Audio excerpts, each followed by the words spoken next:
What gives a business its soul? It's not just the product or the numbers or the brand. It's the people, the energy, and the deeper purpose that fuels the business. Hi, my name is Leslie Pagel, and welcome to Purpose Project. In this episode, I sit down with Josh Plaskoff.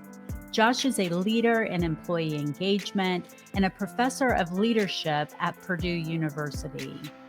In this episode, we explore what truly brings a business to life.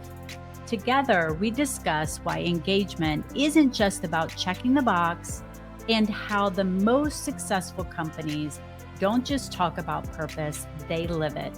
Let's take a listen. Josh, thank you for coming and being on Purpose Project. I'm looking forward to our conversation. Thanks, Leslie. It's good to be here. I'm really looking forward to it too.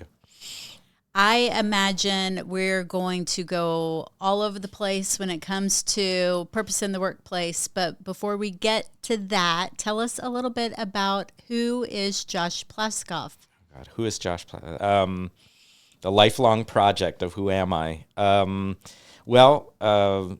know. I grew up in an acting family and in California, and I have always been kind of a hypersensitive kid. I was a hypersensitive kid, and as a result, I've always been interested in people and feelings of people and connecting with people. And I really didn't know what I wanted to do. I still am not sure I know what I'm doing, but I got really interested in just learning anything I could about everything. And so I'm sort of a lifelong learner thing. I've done everything from Shakespeare to quantum physics to you name it. And all of my education was in learning, and really all of my work is in learning. So yeah. I would say I'm a learning kind of guy. How about professionally?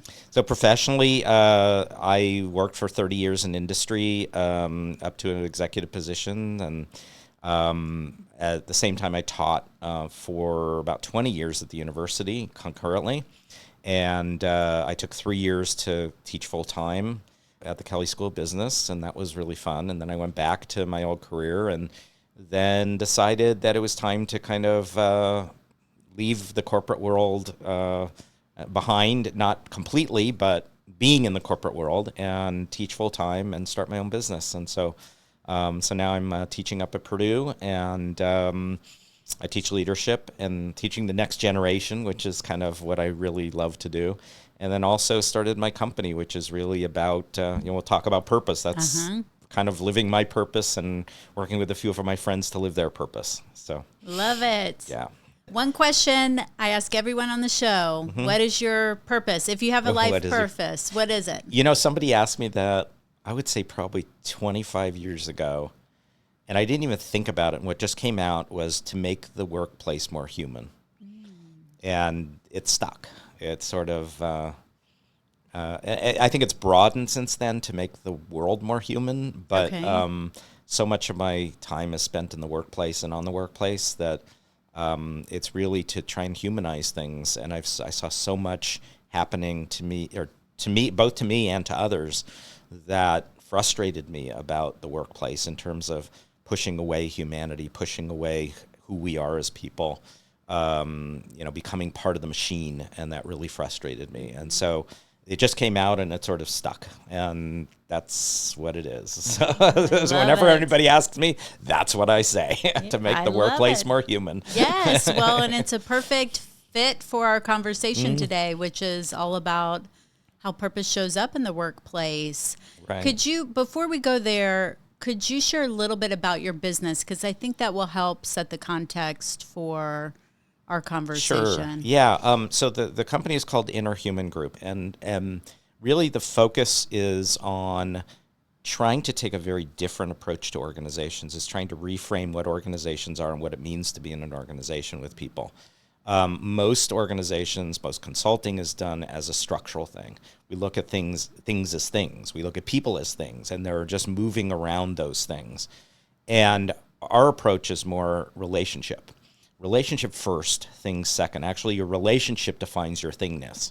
And so in organizations, we're looking at the relationships, not only of people, but of people to purpose, people to vision, people to customers, people to the products and the services. A lot of work I did early on was this thing called employee experience, which is now a big thing.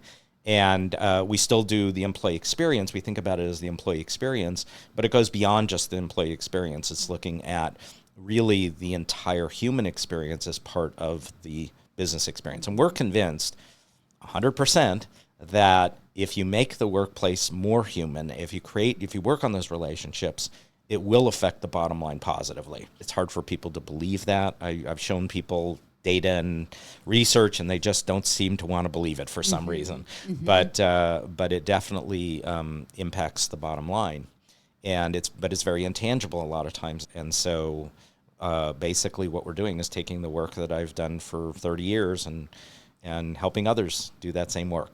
Love it. Yeah. So you are working with companies to help them bring a human experience into the workforce with an emphasis on relationships over movement of things. Yeah, but we always start with the business. We start with what are you trying to achieve, and then how do you create an environment that's a human environment that will achieve it. Not just an environment, because a lot of times it's not a human environment. It's like, well, we're going to stress our people out, or we're going to, give them rewards and punishments and all of that. But it's actually saying you can achieve that in a different way. Right. And getting leaders to think in a very different way. Yeah. So. Well, that's one reason why we wanted you on the show, is because you are taking an unconventional approach to helping businesses succeed. And in doing that, it's also helping humans succeed in the business. Yeah. And one very human element is purpose. Absolutely. And so I would love to start with this exploration of purpose for an individual versus what I would like collective purpose of a business. And how are those similar? How are they different? Well, for me, I don't, and people may disagree, but I don't think you can have an individual purpose without being connected to people. But I think your purpose is always collective in some sense, not necessarily that everybody has the same purpose, but that your purpose is somehow connected to others. And so for our work, actually, purpose is one of the bases. So purpose, values, meaning, and vision. Those four things really are sort of at the basis. And actually, I don't like to use it as a noun. I like to use it as a verb. I'm and we may get to this later, but the idea of nouns like vision statements and purpose statements, they're dead. But purpose itself is not dead. Right. It's living. It's dynamic. And so as soon as you turn it into a noun, same thing with vision. Here's our vision statement. Well, that's not living anymore, but it's a constantly evolving, constantly living thing. And so I like to think about it as purposing, visioning, those as a verb, because it's constantly going. So your individual purposing takes place within a collective purposing. Right. And they should inform each other, and they should connect with each other. And they shouldn't necessarily be completely the same, because if you say, well, your purpose has to be the same as our organizational purpose, identically in terms of what we think it is, you're actually changing somebody's humanity, because everyone is different. So it's not a matter of making it completely different. It's making it, how is it meaningful so that collectively you can live out that purpose together by putting all the pieces together.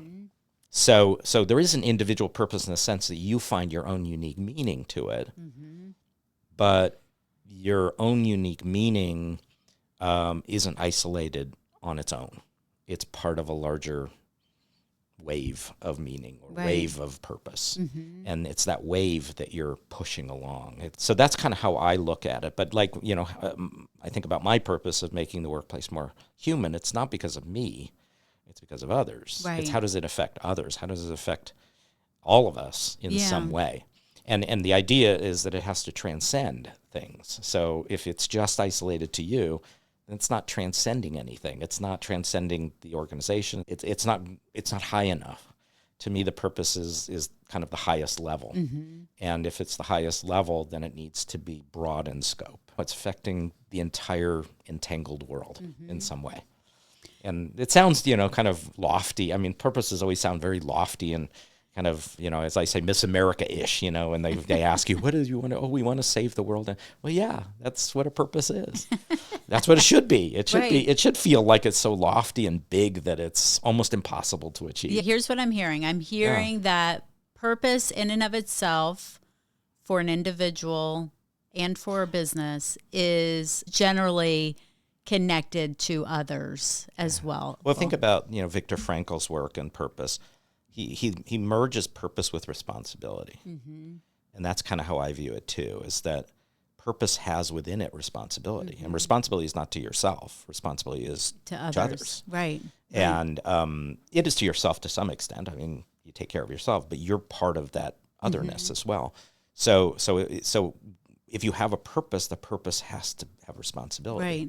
Not accountability, which means that if you don't do it, somebody's going to, punish you or whatever. The responsibility in that I have to do it because I am part of a collective, or I'm part of the human race, or I'm part of whatever it is, and it's a compulsion that you have to do it. Yeah. You must do it. So I think the thing that I'm getting tripped up on though is for a company has a purpose, right? Yeah. But for the individual, it's their purpose. And in this case, it's the company's purpose. And their hope is to get all the employees aligned with purpose, right? Yes. But aligned doesn't mean equal. Aligned means that the energies are working in the same direction. So, purposes in general, I mean, if I'm advising people on making a purpose, it should be pretty general. Like Steve Jobs, I want to put a ding in the universe. Putting a ding in the universe is pretty general.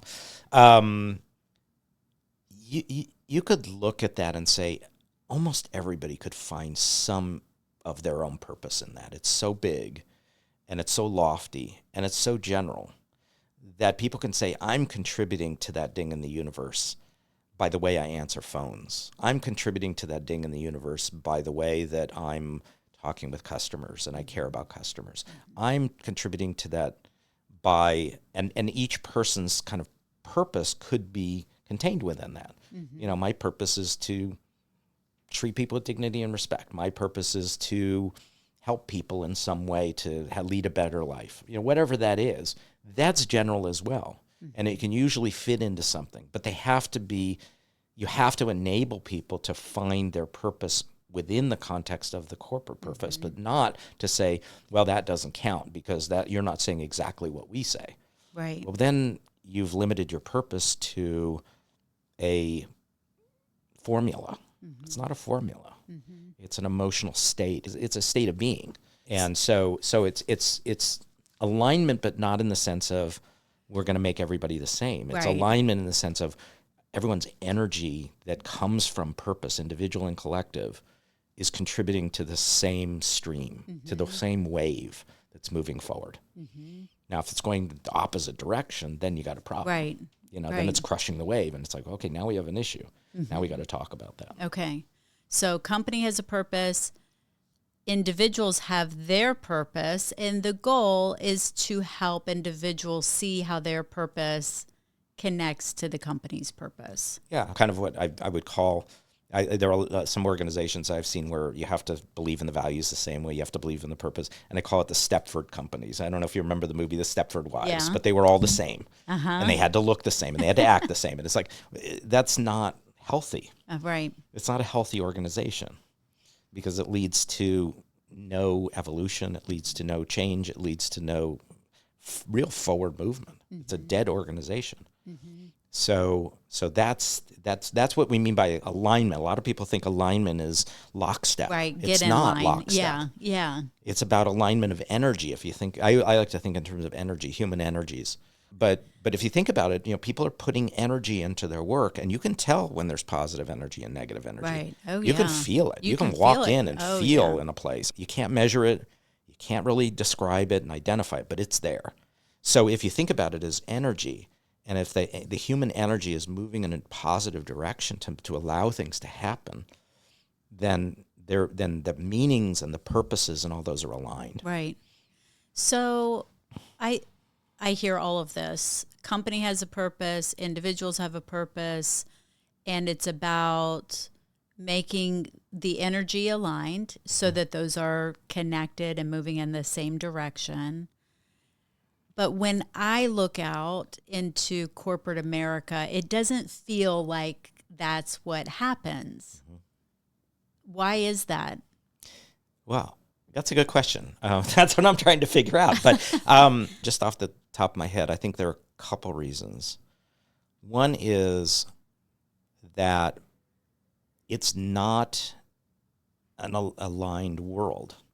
We live in a world of contradictions, and so thinking about energies, they're opposite energy. Jung, the psychologist, would talk about opposite energies that are contained within us and opposite energies that are contained within society. Those aren't necessarily bad things, but we look at them as bad things because they conflict. We don't want conflict because that's not good. But in reality, conflict is something, if handled properly, is what moves things forward. It also leads to different views of the world that need to be looked at because we're sort of limited in our views of the world. And I think this is part of the other challenges. We only have certain perspectives that we can take, that we're comfortable with. And we think that that's complete truth. But in reality, there are multiple perspectives that are equally true. And you have to put all those together like a jigsaw puzzle to really get close to some kind of total truth. And a lot of it is conflicting. And a lot of it is stuff that's confusing. So I think what we try to do is we oversimplify things too much. And we try to limit them to this is how it's got to be because we want the recipe. We want the checklist. We want the numbers. We want well, unfortunately, the world doesn't work that way.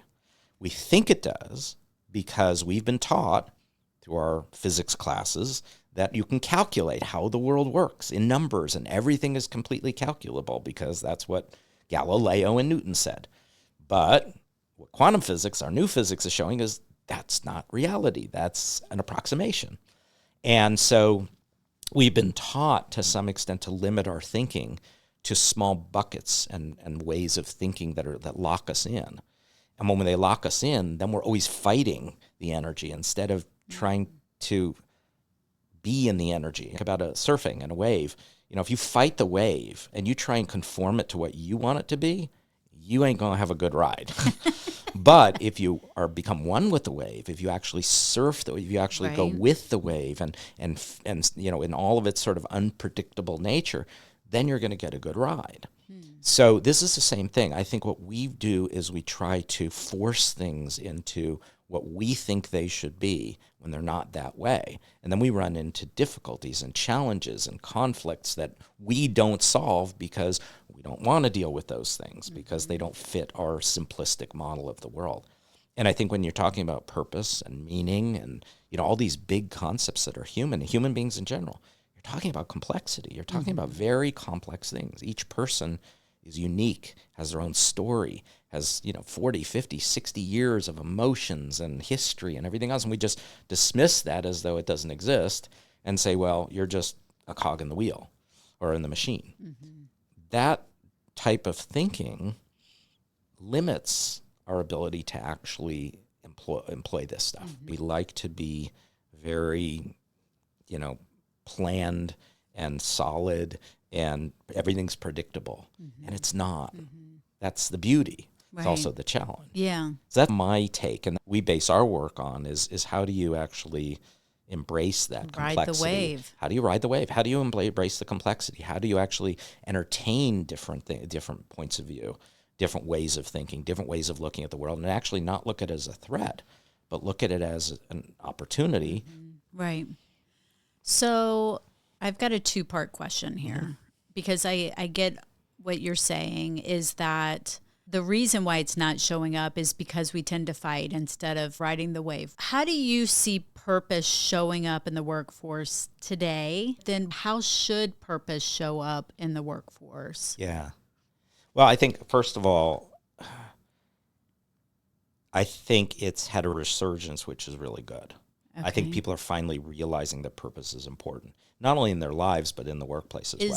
So that's Let a me good ask a thing. question there though. Yeah. Is the resurgence because of profit or like actual belief? Like what's motivating the emphasis on purpose? That's a good question. I think here's kind of my take on ideas, because I've been behind a few of these ideas that start off, with kind of a grander idea. And unfortunately, what happens is a lot of times it gets commoditized. And I think that that's sort of a natural pathway that we've had with a lot of ideas.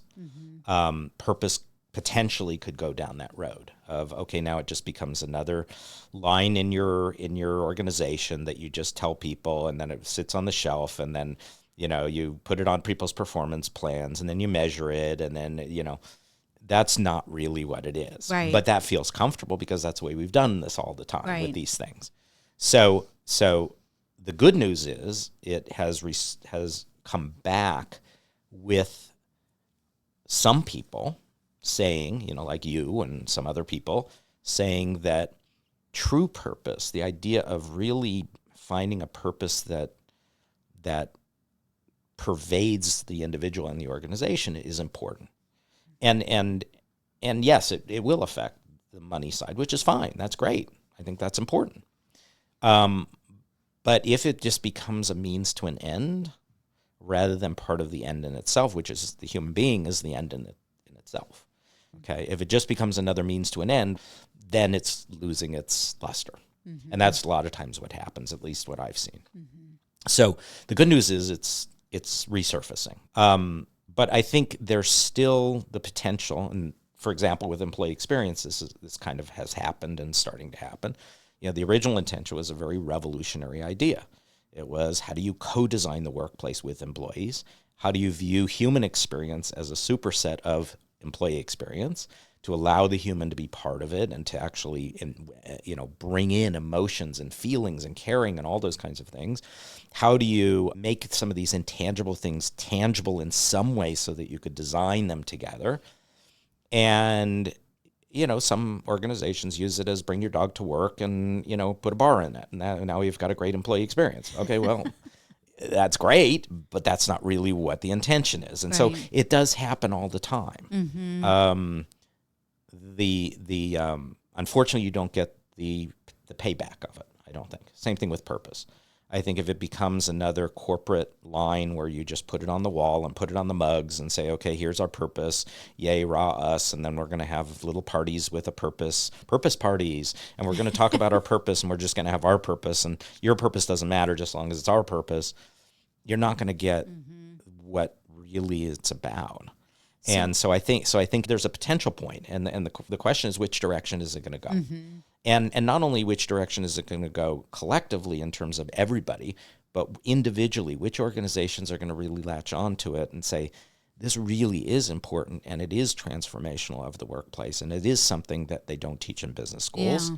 Or it's going to be some that say, we're not going to do it that way, and make a choice. And hopefully what it'll show is that the ones that actually latch on, and some research actually shows this, that when you latch on to purpose, it does change perceptions of the organization. It does change how employees, retention and all those kinds of things. And the ones that don't may become less of an attractive employer and may do less business. Yeah. And then it'll prove itself.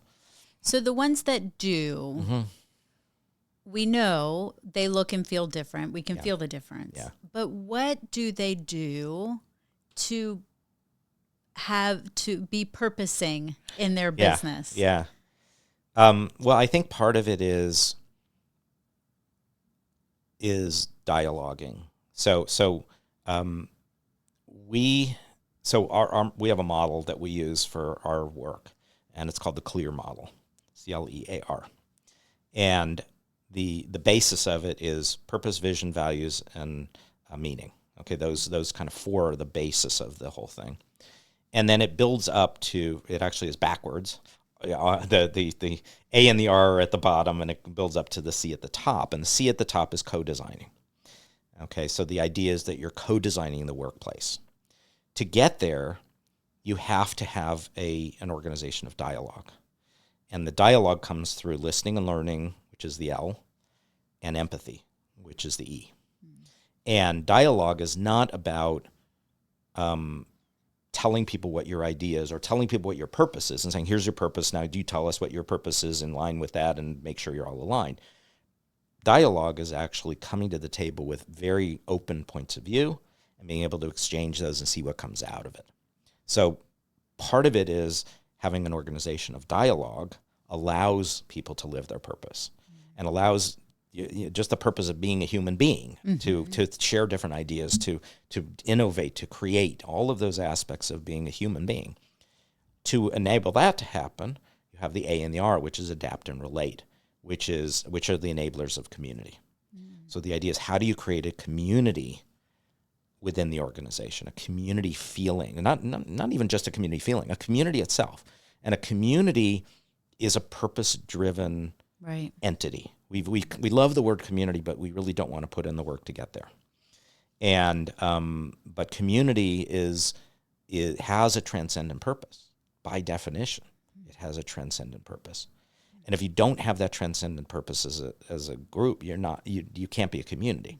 So in some sense, what they do is they create an environment in which community thrives. The idea of community, and community is responsibility, care for others, having some transcendent purpose, having a moral obligation to each other that is there not because you're getting rewarded and punished, but because you just have to, because you're part of it. So the danger is when you segment out, we're going to now do purpose work, and not look at it in the context of the life in the organization. So it's not just, you do a workshop and you're done. Right. It's about how do you actually live it as human beings, and it's integrated with caring and vision and values and the work and the business goals and everything else. So they have to all be integrated.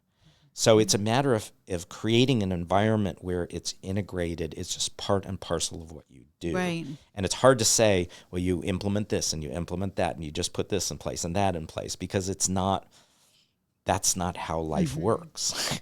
Life is not a compartmentalized thing of exact measures and exact actions and everything else. It's a flow. And so I think the companies that do it, they do the work where they have a lot of dialogue about purpose, individual purpose and collective purpose, and what does it mean? And they point some of those things out to people and say, hey, that was really living our purpose and all of that. But if it just becomes a mechanical process of that, and it doesn't become embedded just in the relationships of the organization, then you're minimizing its possibilities. Yeah. So how do you do that? How do you do it? So I'm hearing it allows room for dialogue, and that dialogue comes with empathy. It comes from being open and caring and all these things, which in my head, I'm thinking it comes with time. Yeah. It adds time. And then I'm imagining an executive team coming together weekly, monthly, and trying to envision, what does that look like for a company that's living on purpose and role modeling the ways? Yeah. Yeah. I mean, it's a different way of operating, and that's part of the challenge, because to some extent power has to be mediated. We have all these power structures that we build in organizations, and it's not saying power is bad, but it's saying it has to be mediated in some way. Other people have to feel like they have power. You can't have purpose without power, some kind of power, self-power or empowerment or something.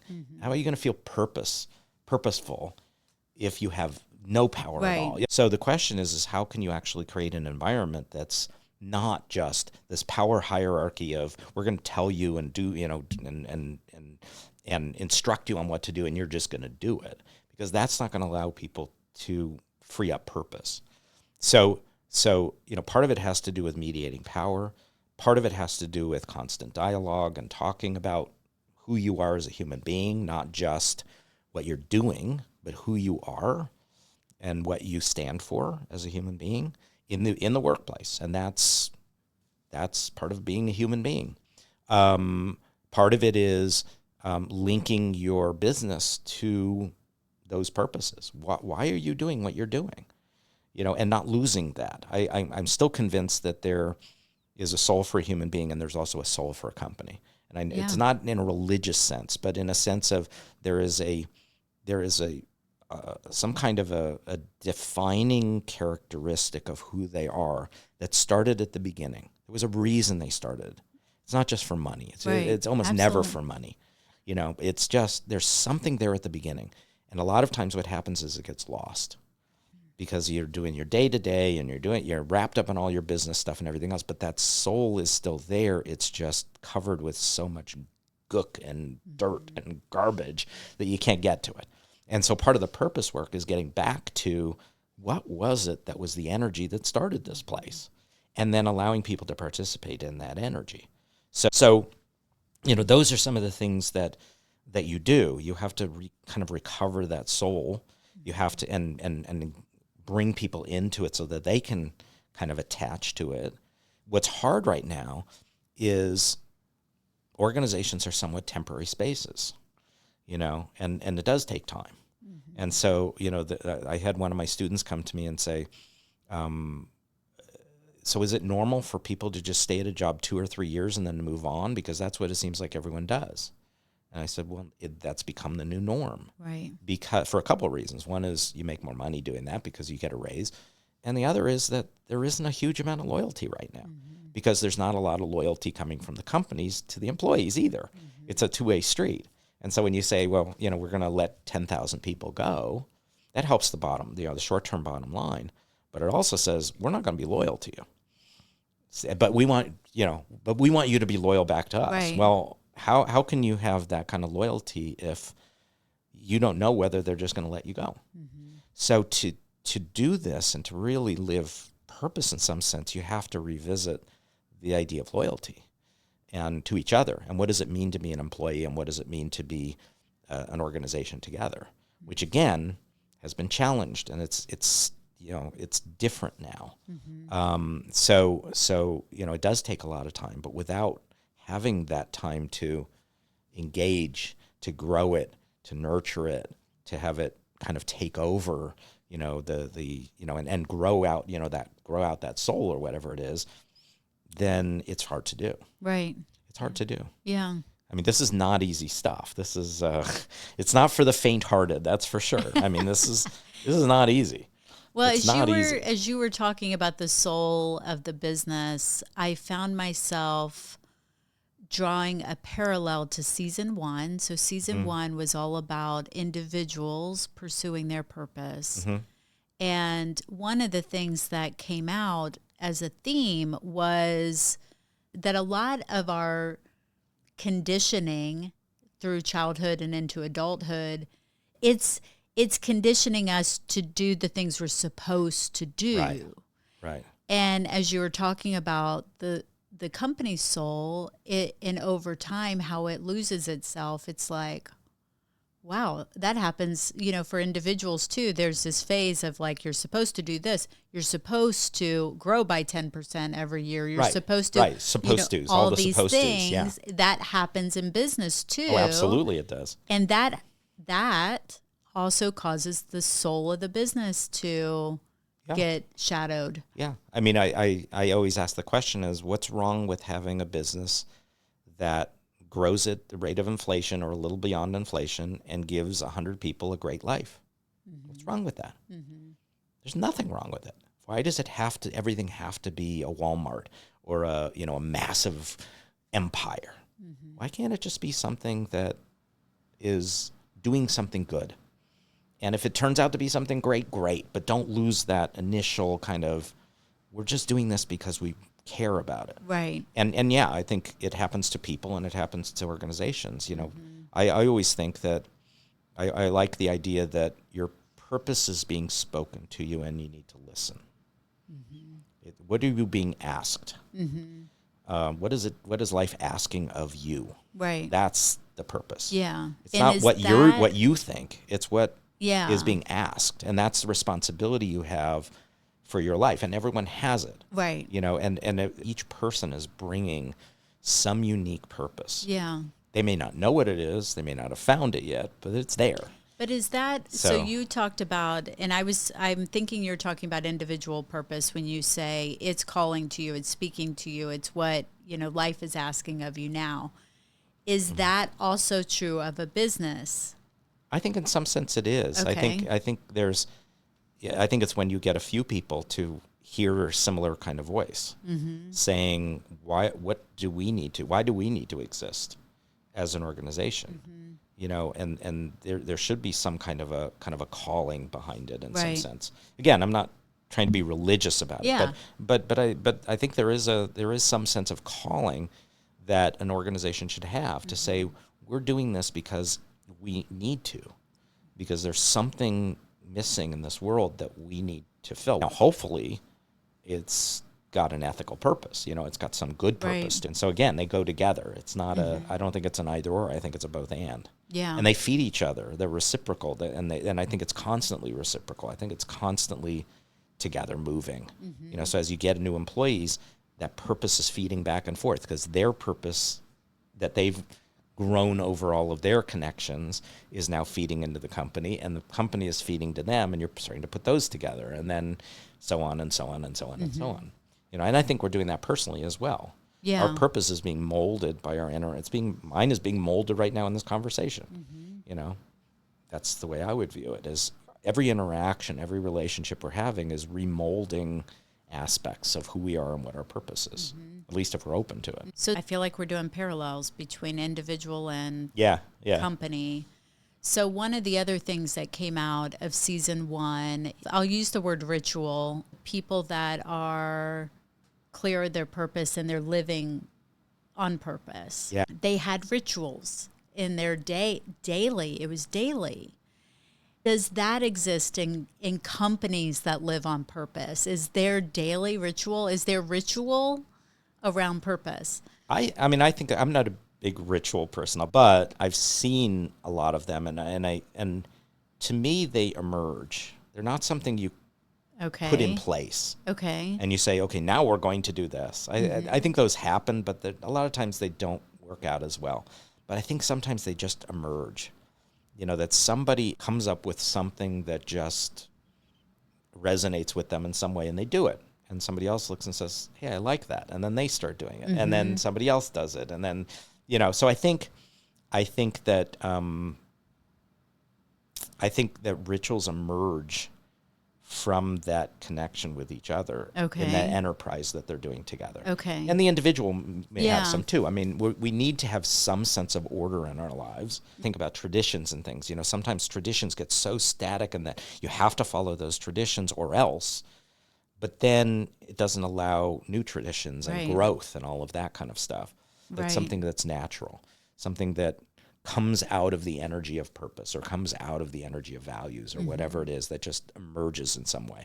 Those are really, really powerful. Yeah. But I have seen a lot of organizations try and institute them, and they kind of they fall flat because everyone can see through it as, oh, this is just another corporate kind of thing. Even if it's not intended to be that, it just feels that way. And so I always suggest that leaders look for things that are emerging, and then encourage people to do those, or say, hey, that was really cool. Why don't we do that why don't you lead that before every meeting? Because I think that would be really good. And all of a sudden, it doesn't become the leader doing it. It becomes the employees doing it. And that gives it even more power. Yeah. Well, and going back to what I asked earlier about individual purpose, what is life asking of me? Company, what's the business asking or the market asking of the business, and looking for those, and observing and seeing, and then, raising those up.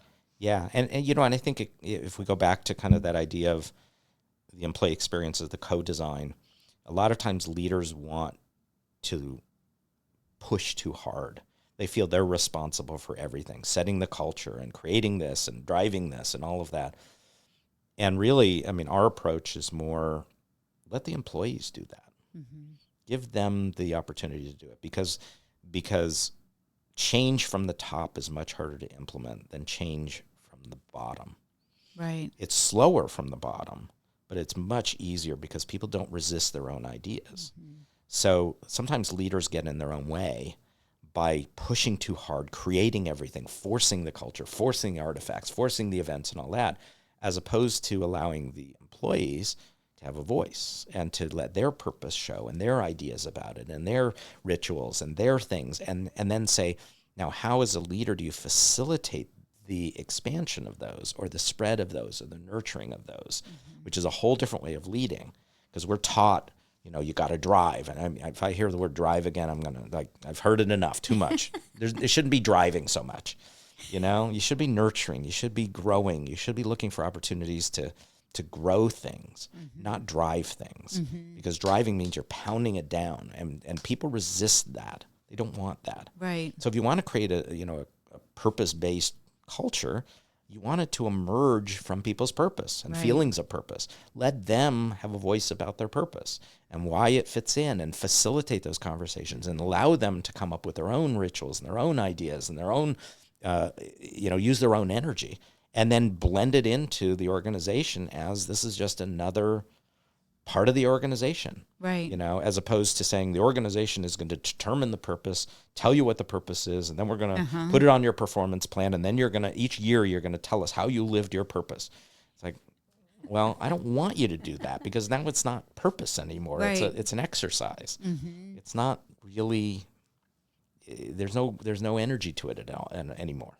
Yeah. It's a mechanical process. I can't help but sit here and think that I don't think I have ever been asked what my purpose is at work. Oh, really? Have you? That's when I came out with to make the workplace more human. That was the only time.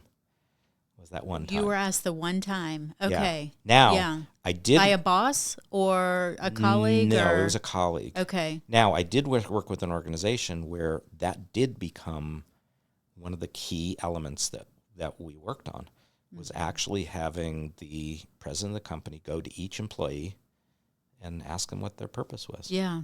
And to his credit, he basically said, we want you to find your purpose here. And if you can't find your purpose here, don't waste your time. Go find your purpose. Right. Which is brilliant. Yeah. It's brilliant. Well, I love that, because just the act of him asking tells me I'm allowed to have my own purpose here. Yeah. I'm expected to. He wants me to. Yes. And he wants it to be in alignment with the business. Yeah. Now, what was also brilliant is that the employees actually created the purpose for the organization. So the employees created the purpose and fed it up to the leaders, and they also created the values for the organization. But then the executives ask them, but what's your personal purpose in conjunction with that corporate purpose? What do you see in it? What's important to you? And that became the conversation. And so it became kind of part and parcel of the organization. Yeah. But it was a very different way of operating, and it took time, for an executive to go to every employee. Absolutely. Take some time. Yeah. But I think it had a huge impact on people. And like you said, you give them permission. Right. Because a lot of times people don't do things in organizations because they don't have permission. And you need somebody to say, no, you can. You're allowed to. That's okay. Right. And so a lot of these kinds of things, values, purpose, individual kind of exploration of those things, being a community, caring about others, having empathy, a lot of it is permission-based. Basically, give people permission. Well, that's what I was just thinking of in terms of what can people do. Yeah. Give employees permission. Give them permission.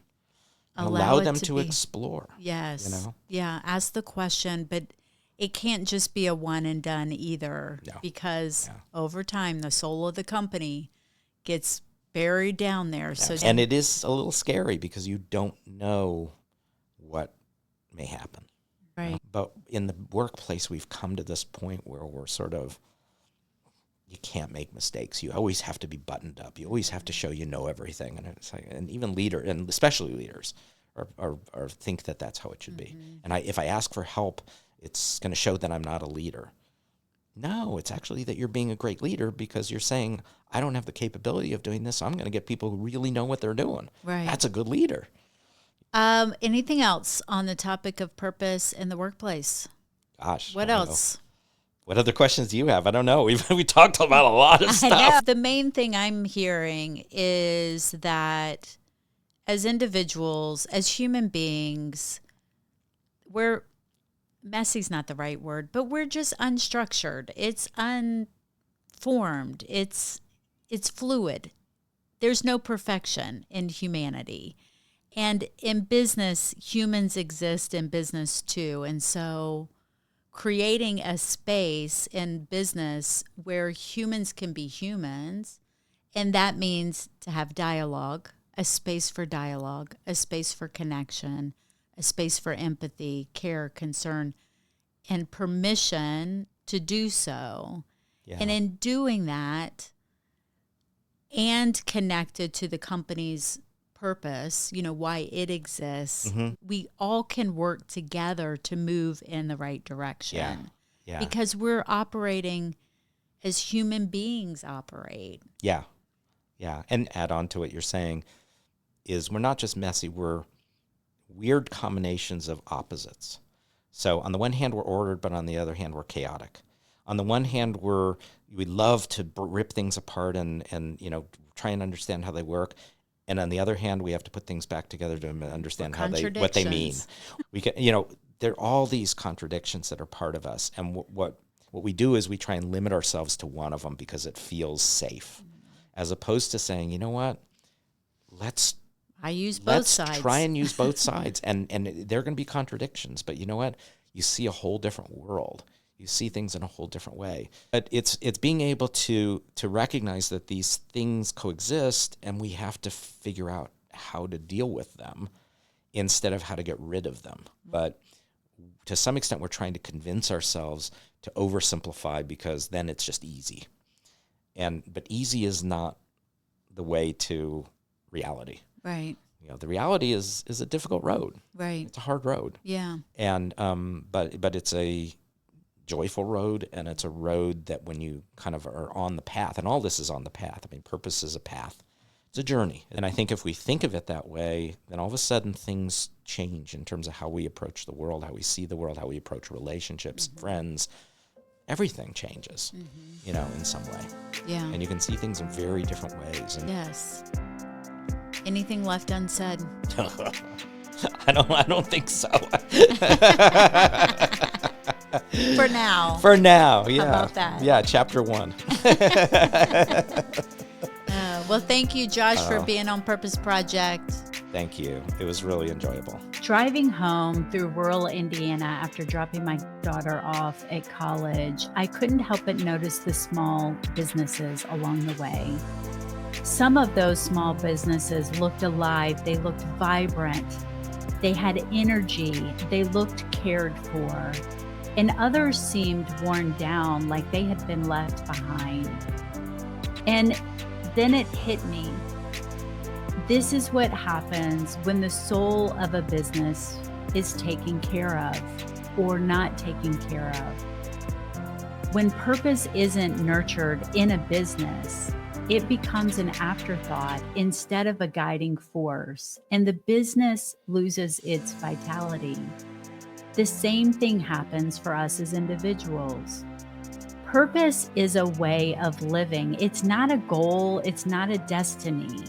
It is our being. And this not only applies to us as individuals, this applies to business as well. Businesses must be intentional to keep their purpose alive. So as you think about your work, your company, and your leadership, what practices are you creating to keep the business purpose alive? How are you taking care of the soul of the business? Josh, thank you for being on Purpose Project, and thanks to all of you for tuning in.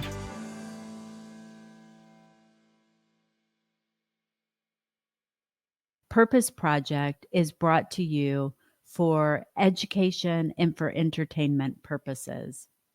This podcast is not intended to replace the advice that you would receive from a licensed therapist or doctor or any other qualified professional.